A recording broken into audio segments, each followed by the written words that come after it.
Hello, everybody, and welcome to the Classic Castle. Today, I am just going to speak more about my universe, my comic book, my entertainment omniverse, and more about like its historical context and how proud I am of making a 5-year-old me happy. Okay, so it all started when I was a child. Well, duh. Um, I saw a friend of mine make a Stickman comic, and I was better at drawing at him than him. So I tried, and people liked it. So I kept going more, and more. And then when I reached the fourth grade, primary four, one of my friends told me that heroes should not always be winning, because when they always win, it just is lack of a better story. And I wish. Then I just created my first OC. His name is Angelo Copper. How did I come up with that name? I just saw a copper in school, and then I bent it into the shape of a human stickman. And as you would guess from a child, the abilities my OC had, whatever could come into my brain, I gave it to my OC. The creator of Undone Animations, my brother, he told me that do not give a single character too much power because it's stupid and boring. So I thought about it, and lo and behold, I gave my first character the abilities of Superman.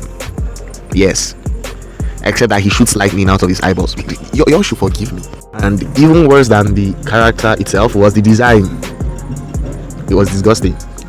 But when I reached, secondary school, for you guys, you call it like junior high, that is where I now give my character just the ability of speed, and also the ability to spawn a comet from outer space. Like, it will come to him. I am not taking it away. Yeah, I like him that broken. And then I gave him just one friend back then, and that friend was called Barry Benjamin, now known as Giovanni Benjamin. And his other friend came in when I was in high school, aka senior secondary, and his name is Troy Zadok, but it was once Gazok. Don't disturb me about the name. Okay, so with character design and the characters themselves set, I can tell you that my stories were absolute stupid. They were abysmal till I met a specific rival, and trust me, we were going back to back when it came to our rivalry. Quick info: so I went to a boarding school majority of my life, so you can imagine no TV, there was nothing. The only thing that all of us had in school as entertainment was our imagination, some books, and me and this guy as rivals.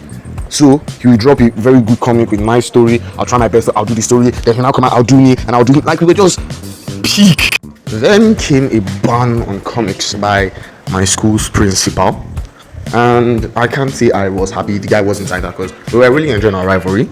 He leaned more into power scaling, I leaned into more stories. So I gave up totally. With all looking lost, the guy came up with scripts. He came up with a story about. He just wrote the script down. I am not going to spoil it for anyone. So I once got punished for drawing out comics. So you should understand my excitement when I realized that I could just write it out. And then I realized that my storytelling is way more peak when I write it out. So instead of the normal comics where it was mainly guys that appreciated it, I started writing scripts. And lo and behold, most of my scripts started going missing, and then girls will start returning it the evening later. I was like, nice. So we were going back to back. People will read his, people will read mine. They'll be forcing. Even our seniors would be like, hey, both of you, don't forget to write so and so. And we're pretty good.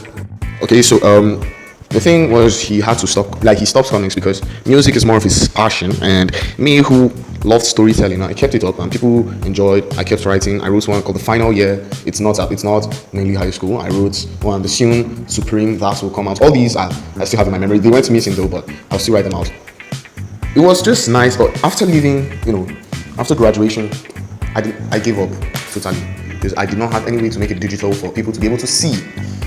Till the second year of my university, when I really realized Paint. Microsoft Paint, that very weird app where it will not let you draw anything useful. But I, through the help of God, found a way of drawing things pretty shit at first, but let's just say my art progressed.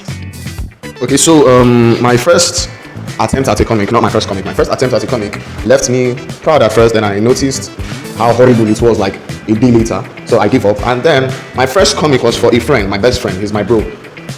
That was a little bit good, but looking back, I cringe heavily. So after that, I started a new comic. Like my best friend's one is complete, but now I started a new one, and like with 2 manga pieces by the side. Yeah, I learned how to. Like I went into manga for a while because I was watching One Piece and like with Naruto and all this, so I got inspired to create my own. And with these, I studied more. Like it's not. I don't really study. I am not going to lie to anyone. I just checked out human beings for references, and then let's just say my anatomy fixed itself. And then when you keep drawing and keep practicing, you learn how to do better at less the efforts. If you catch my drift. So yeah, basically, this is where I'm at, and I'm expecting that you guys would enjoy my works. And finally, basically my inspirations. Now I am looking onto God for inspiration. And the thing is, I strongly believe that I have a blessed imagination because my imagination is basically like a God-driven ADHD when it comes to all these. And let's just say I can make a storyline. I don't know if it's peak to people because it's an audience that dictates the review of a script. But I can create a play out of any inspo. And I came on YouTube firstly because I've watched a lot of people on YouTube growing up. I've even watched Mount Zion on here. I've watched the greats like Domex. I've watched the greats like I've watched like the Ryan Higgers, the Jaden Animations, and the best and the one who actually kickstarted all of this was King and Queen Lion, mainly due to the fact like him and Impound Comics, due to the fact that both of them are indie black comic creators. So I felt like if they can do it, I am not an idiot. So I tried my best. And even though I'm broke now, if I can generate a little sum from YouTube, I'll be able to get a graphics tablet and start. Well, preach and entertain you guys. I love you all. Goodbye. It was taking too long to edit. Please drop a like and subscribe. See y'all later.